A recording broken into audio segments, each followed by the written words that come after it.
जब कहीं नहीं काम बनेगा तब भगवान के पास आएंगे। ये उसी में के हैं जैसे फटा नोट और खोटा सिक्का आरती की थाली नहीं चढ़ता, कहीं दूसरी जगह चढ़ता है क्या? किसी दुकान वाले को फटा नोट देना बोलेगा? खोटा सिक्का दोगे लोग लेगा? नहीं, खोटा सिक्का फटा नोट भगवान की थाली में ही चढ़ता है, भगवान के मंदिर में ही चढ़ता है, आरती की थाली में चढ़ता है। किसी ने पूछा गुरुजी यहाँ खोटा क्यों चढ़े? सब दूर तो अच्छा चले। तो हमने कहा दुनिया के लोगों को भी मालूम है जो कहीं नहीं चले वो महादेव के पास चले, जो कहीं नहीं चल सकता वो देवादिदेव महादेव के पास चलता है। इसलिए खोटा सिक्का फटा नोट लोग शिव जी को चढ़ा जाते हैं, शंकर जी को चढ़ा। उसी तरह सब जगह से जब हार जाओ, हाँ तुम प्रैक्टिकल करो, प्रयास करो, कर्म करो। हम आपसे भी कहेंगे, हम नहीं कहते कि तुम शिवर वाले महाराज के वचन पर विश्वास करो, तुम तो पूरा मेडिकल लगा लो, डॉक्टर की सारी दवाई लो, सारी जांचें कराओ, उसके बाद में जब तुम थक जाओ, जब किसी से फिर नहीं बने तब उस देवादिदेव महादेव के पास जाओ और उसके पास बैठकर विश्वास के साथ एक लोटा पानी चढ़ाकर दिल से उसको कहकर आओ, फिर देखा जाएगा अब औषधि लगती है कि नहीं लगती है। बाद में विश्वास करना, शंकर जी पे पहले सबके कर लो, तुम्हारी मर्जी पड़े जिस जहां तुम्हारा मन पड़ जाए चले जाओ, सबके धोके आओ, फिर आखिरी में शिव जी के पास जाना, क्योंकि मनुष्य आखिरी में वहीं जाता है, फिर वहां से वापस भी नहीं आता। जो शंकर का हो गया फिर उसको कहीं जाने की जरूरत नहीं पड़ती। फिर शंकर जी कहते हैं तुझे भटकने नहीं दूंगा, बहुत भटक लिया। तुम खुद देखो ना, आखिरी में लोग शंकर जी के पास जाते हैं। शमशान कौन जीते जी जाता है? किसी का अगर वो तो कोई मरे नहीं तो लोग शमशान जी नहीं जाते, कौन जाएगा? आखिरी में गए मत वाले होते हैं तीन लोग, एक वो जिनकी पत्नी उनके कहने में चले और उनका सम्मान करे, दूसरे वो जिनका बेटा और बेटी कहने में चले और पिता की बात को ना काटे और सम्मान करे, तीसरा वो पड़ोसी इनकी बात रखे और इनकी बात की कीमत हो, सम्मान करे। ये तीन किस्मत वाले होते हैं। अगर इन तीन में कोई गड़बड़ हो जाए तो तुम अपना बोरिया बिस्तर लेके हरिद्वार चले जाना। क्या मतलब फिर रहने से? जिस पत्नी के लिए, परिवार के लिए सुबह 8 बजे से दुकान खोलकर बैठते हो, रात के 12 बजे तक, 10 बजे तक, 11 बजे तक कमाते हो, किसके लिए कमा रहे हो? खुद के लिए?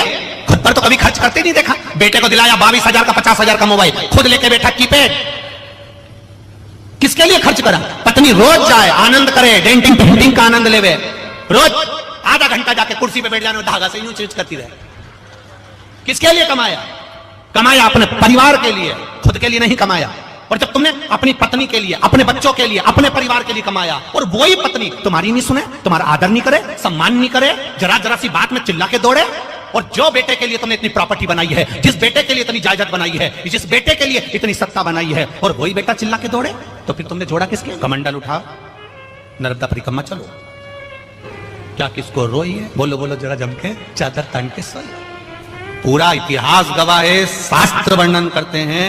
गाय के लिए लोग घर बनाते हैं, कुत्ते को रखने के लिए लोग घर बनाते हैं, चिड़िया रखने के लिए लोग घर बनाते हैं, तोता तोती रखने के लिए लोग घर बनाते हैं, मुर्गा मुर्गी रखने के लिए लोग घर बनाते हैं, हिरण और मोर को रखने के लिए लोग घर बनाते हैं, हाथी को रखने के लिए लोग घर बनाते हैं, शेर को रखने के लिए लोग घर बनाते हैं, पर गधे को रखने के लिए कोई घर नहीं बनाता।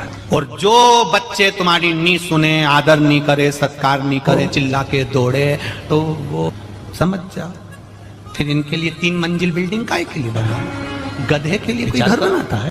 ये सुने ही नहीं। तुमने किया बेटा, जाके 1 लोटा पानी चढ़ा दे, चिल्ला के दौड़ जाए, हम आज के फैशन के हैं, हम नहीं जाएंगे। और एक एक्सीडेंट हुआ और हॉस्पिटल में पड़ा, फिर मम्मी से कह रहा बहुत तकलीफ, मम्मी बोले मैं शंकर जी का पानी लेके ले आओ, मम्मी सियोर वाला महाराज कहता था। अब आई समझ में, हॉस्पिटल में भी याद कर रहा, अंत समय प्रभु आना। दुख ज्यादा बड़ा आ जाता है तो उसको काटने में थोड़ा समय लगता है। दुख अगर बड़ा है तो उसको काटने में समय लगे। एक पत्र आया, उस पत्र में किसी सोनू सोनी, बैतुल बाजार से है ये पत्र, कहीं बैठी हैं आप ही हैं? श्री शिवाय नमस्तुभ्यम, एक बार हाथ हिला दीजिए, हर हर महादेव। मेरा नाम सोनू सोनी है, मैं बैतुल बाजार से हूँ। बाबा, मेरा जिंदगी का एक बहुत बड़ा काम हुआ, उसी का धन्यवाद देने यहाँ बैठकर कथा सुन रही हूँ। मेरे पैर का दर्द इतना था कि मैं वर्णन नहीं कर सकती। डॉक्टरों ने घुटने के लिए ऑपरेशन तक का बोल दिया था, चल भी नहीं पाती थी घर के अंदर 2 कदम। डॉक्टर ने ऑपरेशन का बोला था, लेकिन मैंने शिव महापुराण की कथा टीवी पर सुनी और आपके कहे अनुसार प्रदोष काल में 7 बेलपत्री वाला उपाय किया, और उसी दिन से बाबा की ऐसी कृपा हुई गुरुजी, आज मैं 5 किलोमीटर पैदल चल सकती हूँ। बाबा ने मेरा हाथ पकड़ा और मेरा पांव ठीक करा। मैं बाबा को धन्यवाद देती हूं। गुरुदेव, आप मेरे परिवार वालों से भी पूछ सकते हो कि मेरी पांव की दशा क्या थी। 2 कदम भी मुझे घर चलने में तकलीफ आती थी। बेटिए बहन, श्री शिवाय नमस्तुभ्यम। बेटी, ये शिव है, ओ घड़ी शंकर दयालु। उन सारे जितनी भी भागवत हुई हो, जितनी भी रामायण हुई हो, जितने भी यज्ञ हुए हों, जितने भी अनुष्ठान हुए हों, उसमें तुमने कुछ करा वो अपनी जगह पर है।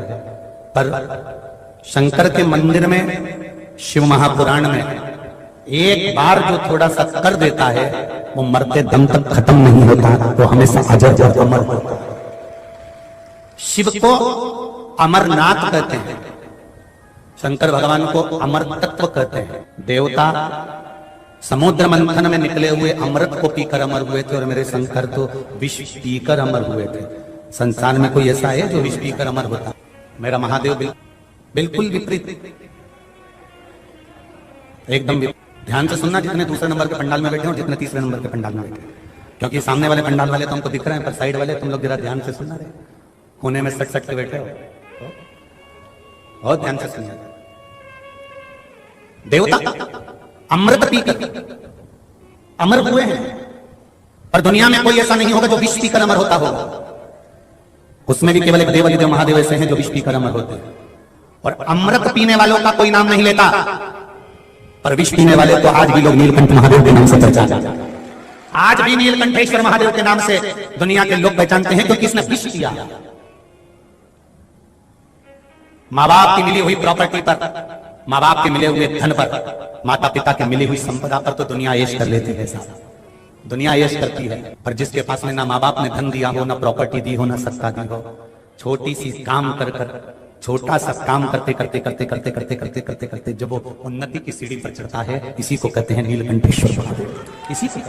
इसी को नीलकंठेश्वर महादेव कहते हैं, जो कर्म से पीछे नहीं हटा, अपने कर्म में लगा रहा, काम करते करते करते करते छोटे से काम को भी करता करता करता। ये जरूरी नहीं है कि आप बहुत बड़ा काम करें, आप छोटे से काम को भी करते करते करते करते जब उन्नति की सीढ़ी पर बढ़ जाएं, उन्नति की सीढ़ी पर चढ़ जाएं, तब समझ लेना कि आप कोई दूसरे नहीं है। पिता माता, जो माता पिता ने ढेर सारी संपदा दी, जिसके पास में ढेरों प्रॉपर्टी थी, ढेरों जमीन थी, ढेरों जायदाद थी, उन्होंने अपने बच्चों को दे दिया, बच्चों ने उसको पालन पोषण कर 4 चांद लगाए, ये अपनी जगह पर है। पर जिन माता पिता के पास में कुछ भी नहीं था, उन्होंने अपने बच्चे को केवल एक चीज दी है, विद्या रूपी धन दिया, और विद्या का धन देकर कहा कि तू अच्छी पढ़ाई कर ले, अच्छी विद्वत का धारण कर ले, तू अच्छा पढ़ ले।